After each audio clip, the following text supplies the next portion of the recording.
Okay, another gabing hindi makatulog. Or should I say, umaga na, hindi pa makatulog. Hi! Okay. So, kasi may gusto akong iklaro, no? Hindi lang po iklaro, kundi ito naman po nananalangin ako na magbigay po ng liwanag. Kung may naka-encounter kayong ganitong klaseng mga tao na kapag yung biyaya ay iyong binigkas, no? O binitawan o tinuran, maraming kumukontra agad Tulad nitong kasama namin sa group chat dati. Ano siya, may edad na po siyang babae lady, old lady ka na lang po natin, ano. Siyempre, respeto, kapatid din natin sa Lord. Member po siya, ito na. Walang banggitan ng name ng denomination. Member siya ng isa sa pinakamalaking born-again Christian na simbahan dito na nagtuturo na nawawala ang kaligtasan. Yun na yun. So, yes, actually, ako yata nag-invite dun sa group chat na yon dito, no? So, I posted, kung hindi ako nagkakamali, yung mga verses, no? Na hindi nawawala ang salvation. Regardless, ito dito siya nagpanik regardless na nagkakasala ka. Aba, grabe yung komento, grabe yung comment na ang haba-haba. Sabi niya, ano? Malaki yung ano niya. Ano? Question mark. Ibig mong sabihin, tanggapin lang si Jesus? Okay ka na? Na wala ka nang gagawin? Ganun po ang banggit niya. At ang haba ng comment, pero tinandaanan ko yung mga unang linya niya. Ano? Sabi niya, ibig mong sabihin, tanggapin lang si Jesus? Nilalang niya, no? Lang. Oo, tanggapin lang si Jesus. Wala ka nang gagawin. Yun. At ito pa, okay lang palang magkasala.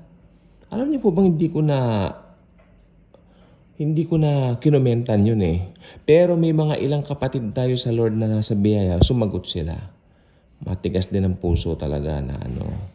Kasi iyan po ang gusto kong sabihin po sa inyo ngayon. Ang topic ko po ngayong gabi. When you say all, capital A-L-L. Ano ba sa Tagalog si all? Hindi ba si lahat?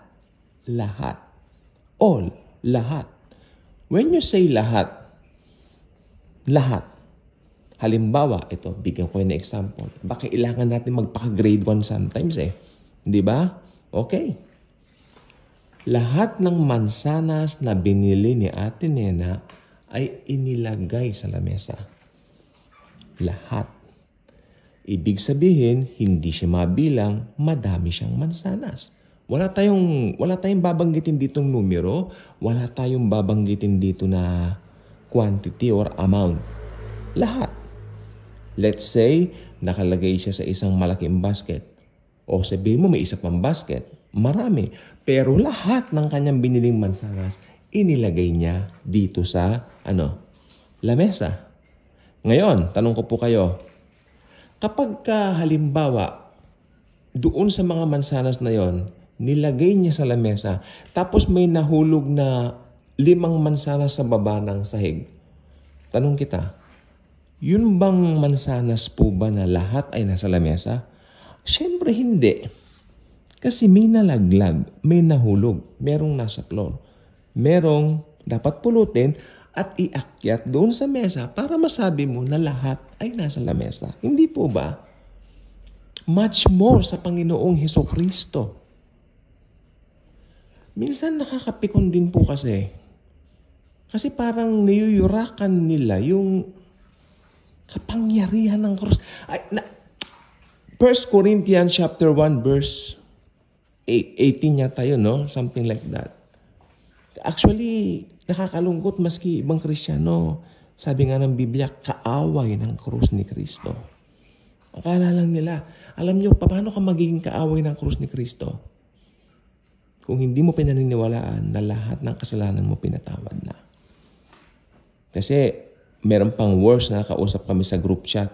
Ito po talaga, ito mapag-amok Mapaghamon no? ng debate. Ako hindi ko pinapatulan to. Opo. Kasi ganito yan. I posted yung may picture si Christ, nakapako siya sa cross, nakalagay doon, past, present, future, forgiven. Comments yan eh. Oo, pinatawad na, pero hindi lahat. I was so shocked that there are some Christian denomination teaching that kind of heresy. I'm still so shocked right now. And I pity them. Masarap po ang buhay Kristyano kasi alam mo, pinatawad na lahat ng kasalanan mo. Nakaraan, kasalukuyan, maging yung mga makukumit mo pa, pinatawad na ng Lord. Siya na nga namatay sa atin eh. Lahat. Okay, balik tayo sa mansanas. Yung mga nahulog na mansanas. Pag yung mga mansanas, halimbawa, 7 piraso na halaglag. Pag yung 7 piraso ibinalik mo sa lamesa, ibig sabihin lahat ng mansanas nasa mesa na. Ganun po si Jesus. Lahat ng kasalanan mo, pinatawad na. Walang nalaglag na kasalanan sa baba o pupulutin pa. Wala na. Kasi yung mga nalaglag na mansanas na yan, pag pinulot yan, yun ang works. Yun ang under the law. Yun ang delikado. Alam niyo po ba, ang ikapupunta ng tao sa impyerno, maganda po kasi mag-vlog pala ng ganito, no? Tahimik. Tahimik maski ano. Kaya, ang ikapupunta lamang po ng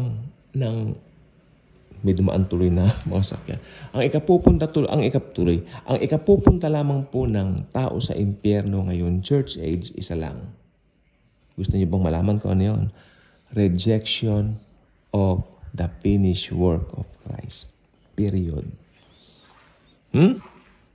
Libreng alok ng kaligtasan. The Lord Jesus is asking you to please receive my gift to you. And yet you're so hardened by your religion. Because, I have a religion. Yung iba naman, born again daw sila, pero works. Tanggapin si Jesus. Pero kailangan mo magpabautismo, kailangan mo mag-Bible study, kailangan mong gumawa ng mabuti.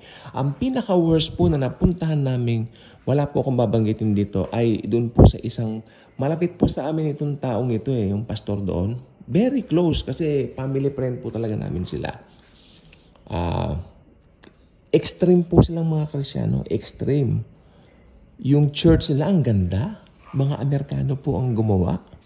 Napakaganda, ang linis. Sabi ko, Uncle, ang ganda naman ng simbahan ninyo. Baka gusto mo invite kami. Abay, oo. Kanya ganun magsalita eh. Matanda na. Oo, punta kayo. Kanya ganun. Pagkatapos din nung sa dinadaluhan ko dati, punta kayo. Pumunta kami. Pero na-late po kami by all means dahil meron din po kaming service that morning. Okay. Itong naalala ko 5 kaming pumunta. Pagpunta po namin doon, iisa lang po kasi yung pintuan na dadaanan mo. Walang side doors. There is only one door. Malaki po siya. Talagang maganda yung simbahan nila. Pagpasok po namin, nakita kami ng pastor, kumaway siya. Tapos, siyempre, umupo na kami. Walang ganong tao. Shock. Nakakashock. Walang ganong tao. Mga tao, malaki yung simbahan, hiwa-hiwalay pa.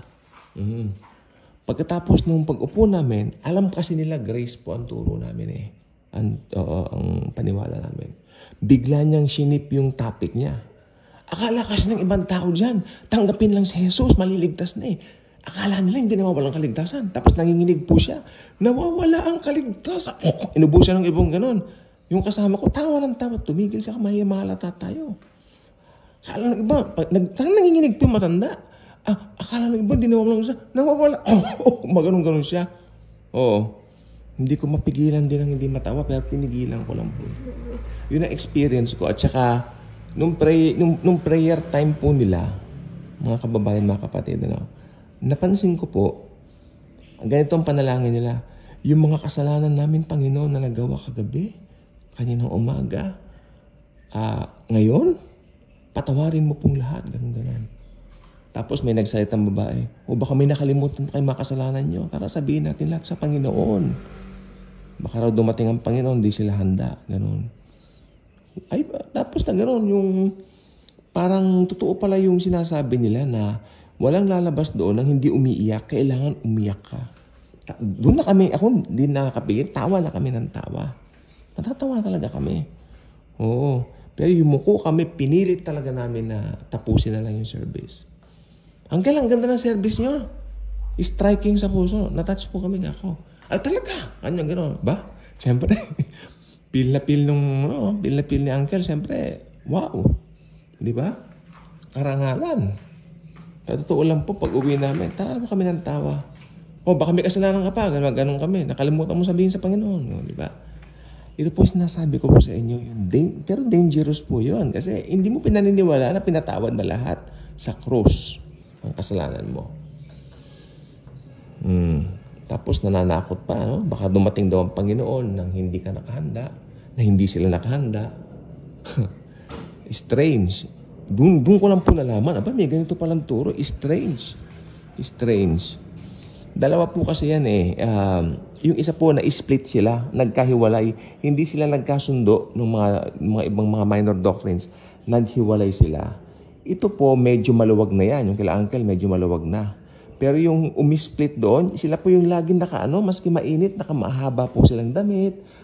Yes, talagang mahabang damit, mahabang buhok ng babae. Wow. Kinausap ko po yung isa doon, nalala ko. Tita, ba't kahaba ng mga damit ninyo?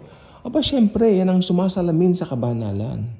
Ayun. Biniro naman ng isa. Ibig mo sabihin, tita, pag nilaba mo yung damit mo, nilalabahan mo ang kabanalan. O, nakitawa rin siya eh. Di ba? O nga, no? O, di ba? Pag sinuot yon, sinusuot niya ang kabanalan. Pag tinanggal niya ang damit niya, nilalabahan niya yung kabanalan. Buti nga po hindi napikon. Mabait naman kasi. Ay, oo nga, no, kanya. Ay, kaya ang dami kong experience po sa mga ang sabi naman nung asawa ng pastor namin, kulto yung mga yun. Kanya. Pero ako naman, sabi ko, kinukonsider ko pa rin, they believe naman po na si Jesus lang daw yung way, salvation. Kahit na, sabi niya, kasi hindi naman nila tinatanggap na forgiven na silang lahat. Kaya tama naman po, kulto nga po talaga. Delikado po yun. Ayun po ang gusto ko pong sabihin sa inyo. When Jesus carried His cross, nandun na po yung weight ng sin natin, yung bigat. Siya po ay Diyos. Kaya wala pong problema sa Kanya yan. Alam niya lahat. Di po ba? Kaya I believe in the doctrine. Ewan ko lang po, I respect each and every beliefs, no? Ng mga ibang Kristiyano, yung mga minors. Pero I believe in the doctrine of predestination talaga. Dahil sa kalawakan ng kaisipan ng Diyos, nakita niya na yung mga magiging Kanya by the time na dumating na po yung panahon na makakakilala ang mga tao sa Kanya. Apo. Dinadalaw na po tayo ng antok medyo. So marami pong salamat sa pakikinig. I hope bulay-bulayin natin na yes, kung hindi pa kayo naantok, yung mga hindi pa naantok, bulay-bulayin lang po natin, pinatawad na po tayo. Wala, tama na po yung magpalin lang tayo sa gawa ng kaaway. Yung demonyo talagang biglang papasok. Kasi alam niyo po ba, ang pinaka-ministry ngayon ni Satan, takpan ang mga mata ng mga tao sa kagandahan ng biyaya ni Jesus Christ. Maganda po ang grace.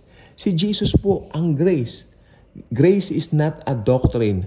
Grace is a person. His name is Jesus. And He truly loves us all. Bye-bye.